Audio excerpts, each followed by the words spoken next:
তবে আমি রিসেন্টলি কোথাও বলেছিলাম যে তুমি যদি কোনো মেয়েকে দেখে মানসিক শান্তি পাও, দ্যাটস এনাফ ফর ইউ। হ্যাঁ, এই নিয়ে মারামারি, ট্রল, কত কিছু হয়ে গেল। আচ্ছা, ছোট্ট একটা ব্যাখ্যা প্রদান করি। আমি যে কথাটা বলেছি এটা আমার কথা না, এটা হচ্ছে আল্লাহর কথা। আপনি বলবেন ওটা কোন কথা বলেন আপনি, এটা আল্লাহর কথা। অবশ্যই আল্লাহর কথা।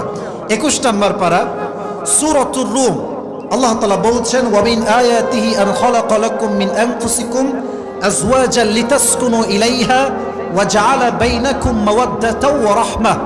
বিয়ের উদ্দেশ্য হচ্ছে মোট 3টা। যুবক ভাইরা বলো কয়টা? এই যুবক তোমরা হাত তুলে বলো কয়টা? আচ্ছা, হাত নামান। প্রথম উদ্দেশ্য হচ্ছে মানসিক শান্তি। তো অনলাইনে দেখবেন যে শুধু 30 সেকেন্ড ভাইরাল হয়, কিন্তু যে মানুষটা কথা বলেছে সে 30 সেকেন্ড কথা বলে নাই, সে 30 মিনিট কথা বলেছে। কথার আগা নাই, গোড়া নাই, পিছা নাই, খালি একটা কাট করে লাগায় দেয়। আগে কি বলতে দেখতে হবে।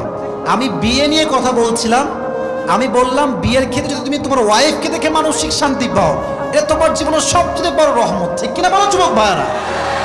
এটাকে ভাইরাল করে কাট করে লাগাইছে গার্লফ্রেন্ডের জন্য, তো ব্যস্ত লাগবে। আমি বলেছি বইয়ের কথা, মানুষ লাগাইছে গার্লফ্রেন্ডের কথা, তাহলে প্যাস লাগবে না কেন? তা আমার কথা হচ্ছে প্রিয় ভাইয়েরা, কখনো 30 সেকেন্ডের বক্তব্য দেখে মন্তব্য করা যাবে না। মন্তব্য করতে হলে পরিপূর্ণ বক্তব্য শুনে মন্তব্য করতে হবে। ঠিক কিনা বলেন?